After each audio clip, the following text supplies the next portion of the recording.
সুপ্রিয় দর্শক, আসসালামু আলাইকুম। কেমন আছেন সবাই? আশা করছি ভালো আছেন। আজকের পর্বে রান্না করে দেখাবো ডুমুর রান্না। যারা ডুমুর খেতে পছন্দ করেন তাদের জন্য আজকের রেসিপিটি। আর এই ডুমুর কিন্তু আমাদের শরীরে অনেক উপকারী। চাইলে কিন্তু আপনারা এটা সবসময় খেতে পারেন। আর এটা যে কতটা উপকারী, এটা যখন ইউটিউবে চার্জ দিয়ে দেখবেন যে এই ডুমুরের উপকারিতা কতটা, তো তখন আপনি নিজেই বুঝতে পারবেন যে আসলে এটা খাওয়াটা যে কতটা উপকারী। আর এটা কিভাবে রান্না করে খেতে হয় আমরা কিন্তু অনেকেই জানি না। তো রান্নাটা আমি কিভাবে করব দেখুন। এভাবেই রান্নাটা করলে ডুমুরটা খেতে খুব ভালো লাগে। আর যেটা ভালো লাগে আমি কিন্তু সেটাই আপনাদের সঙ্গে শেয়ার করি। তো প্রথমে আমি একটু তেল দিয়ে কড়াইতে, তেলটা খুব ভালো করে গরম হয়ে গিয়েছে দেখতেই পাচ্ছেন। তো আমি এখানে 1 কাপের মতো পেঁয়াজ বাটা দিয়ে দিয়েছি। আর এই পেঁয়াজ বাটাটা কিছু সময় একটু কষিয়ে নিয়েছি কাঁচা গন্ধটা যাওয়া পর্যন্ত। তারপরে এখানে উঁচু উঁচু 1 টেবিল চামচ রসুন বাটা দিয়ে দিয়েছি। 1 চা চামচের একটু বেশি আমি এখানে আদা বাটা দিয়ে দিয়েছি। আর এখানে 1.5 চা চামচ আমি জিরা বাটা দিয়েছি। দিয়ে এখন কিন্তু মশলাটাকে কিছু সময় কষিয়ে নিতে হবে। আর এই মশলাটা সব কিছু কিন্তু বাটা মশলা ব্যবহার করতে হবে এই রান্নাটার ক্ষেত্রে। তো আমি এখানে একটু লবণ দিয়ে দিলাম আর একটু হলুদ দিয়ে দিলাম। দিয়ে কিন্তু আমি মশলাটা কষাবো।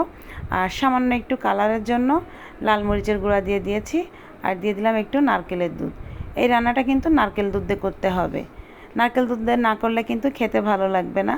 তো সঙ্গে কিছু চিংড়ি মাছ দিয়ে দিয়েছি। চিংড়ি মাছটা আমি খোসাটা ছাড়িয়ে নিয়েছি, ছেলে দিয়েছি খোসাটা গা থেকে। আর কিছু কাঁচামরিচ দিলাম। আর সঙ্গে 1 চা চামচের একটু কম হবে বাটা গরম মশলা দিয়ে দিলাম। মশলাটা ছাল আর এলাচটা দিয়েছি, মানে দারচিনি আর এলাচটা দিয়েছি বেটে। তো সব কিছু বাটা মশলা দিয়ে রান্না করার চেষ্টা করবেন, তো দেখবেন রান্নাটা কিন্তু খেতে অসাধারণ লাগবে। আর যারা একটু রিচ খাবার খেতে পছন্দ করেন তারা এভাবেই রান্না করবেন। চাইলে কিন্তু নারকেল দুধ ছাড়াও রান্না করতে পারবেন, তবে নারকেল দুধ ছাড়া রান্না করলে এতটা মজা লাগে না যতটা মজা লাগে নারকেল দুধ দিয়ে। তো মশলাটা কিন্তু খুব ভালো করে আমি কষিয়ে নিয়েছি। কষানোর পরে আবার পুনরায় একটু নারকেল দুধ দিয়ে দিলাম। দিয়ে এখন কিন্তু আমি এখানে ডুমুর দিয়ে দিব। আর এই রান্নাটা পুরোটাই কিন্তু নারকেল দুধ দিয়ে করতে হবে। তো ডুমুরটাকে আমি দেখুন কিভাবে কেটে নিয়েছি, ঠিক এইভাবে কেটে নিতে হবে। আর এই ডুমুর কাটা রেসিপিটা কিন্তু আমার চ্যানেলে আরও দেওয়া আছে।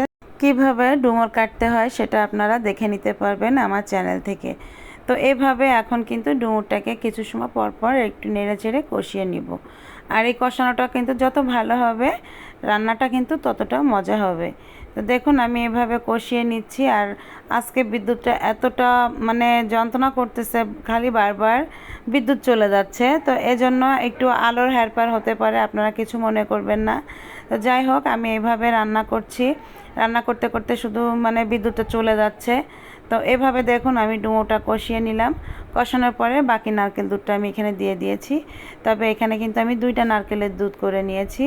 আপনারা চাইলে আপনাদের পছন্দ মতন নারকেলের দুধ করে নিতে পারবেন, 1টাও নিতে পারবেন, 2টাও নিতে পারবেন আপনাদের পছন্দ অনুযায়ী।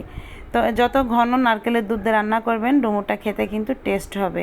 আর বিশেষ করে নারকেল দুধের তরকারিগুলোতে কিন্তু যত ঘন দুধ হয় নারকেল দুধের তরকারিটা খেতে কিন্তু বেশি মুখরোচক হয়। যারা নারকেল দুধের তরকারি খেতে পছন্দ করেন তাদের জন্য বলছি। আর এই নারকেল দুধের তরকারিগুলো আসলেই খেতে খুব মজা। আমরা তো এগুলো খেয়ে খেয়ে অভ্যস্ত, যার জন্য আমাদের কিছু মানে খেতে কিন্তু এটা খুব ভালো লাগে। যারা নতুন, যাদের খেতে ভালো লাগে না তাদের কাছে একটু প্রথম একটু অন্যরকম লাগবে, তারপরে দেখবেন খেতে খেতে অভ্যাস হয়ে যাবে। তো তরকারিটা কিন্তু আমি নেড়ে চেড়ে খুব ভালো করে দেখুন নিয়েছি। আর তরকারিটা খুব ভালোভাবে সেদ্ধ হয়ে গিয়েছে, আলুগুলোও সেদ্ধ হয়ে গিয়েছে। এই পর্যায়ে আমি একদম সামান্য একটু দেখছেন আমি ভাজা গরম মশলার গুঁড়া দিয়ে দিয়েছি।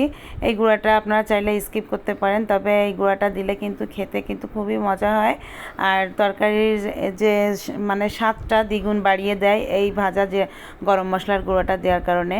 আর এই সময় চুলার আঁচটা একদম লোতে রেখে দেখুন সাইড থেকে মানে তেল ছেড়ে দিয়েছে, এই পর্যায়ে নিয়ে আসতে হবে রান্না করতে করতে। তো তো দেখুন রান্নাটা আমার হয়ে গিয়েছে, উপর থেকে তেল উঠে গিয়েছে। আর যে নারকেল দুধ দিয়ে রান্না করলে নারকেল দুধের যে একটা তেল থাকে সেটা কিন্তু সম্পূর্ণ উঠে যায় এই নারকেল দুধ দিয়ে রান্না করলে। রান্নাটা এরকম হবে, মাখো মাখো ঝোল হবে, মানে একদম এই পর্যায়ে মাখা মাখা হয়ে আসবে, সেই পর্যায়ে নামিয়ে নিতে হবে। ঠিক আমি যেভাবে রান্না করেছি, এটাতে কিন্তু ঝোল থাকলে এই রান্নাটা খেতে ভালো লাগে না। তো এভাবে রান্না করবেন, দেখবেন যে নারকেল দুধটা দিয়ে রান্না করেছি নারকেলে কিন্তু তেল থাকে, এই তেলটা আস্তে আস্তে কিন্তু মানে ডুমুরের উপরে ছড়িয়ে উঠে যাবে, আর ঠিক এই পর্যায়ে নামিয়ে নিতে হবে। তো সবশেষে আমি এখানে একটু ভাজা জিরার গুঁড়োটা দিচ্ছি। চাইলে আপনারা এটাও স্কিপ করতে পারেন, যে পছন্দ করবেন সে দিবেন। দেখবেন সারা ঘর এত সুন্দর একটা সেন্টে মোমো করবে, আপনার নিজেরই তখন খেতে ইচ্ছা করবে। আর এই রান্নাটা যে এত মজা টেস্টি, আপনি একবার রান্না না করলে বুঝতেই পারবেন না। তো রেসিপিটি ভালো লাগলে অবশ্যই একটি লাইক কমেন্ট শেয়ার করে চ্যানেলটিকে সাবস্ক্রাইব করে পাশে থাকবেন। ভালো থাকবেন, সুস্থ থাকবেন। আল্লাহ হাফেজ।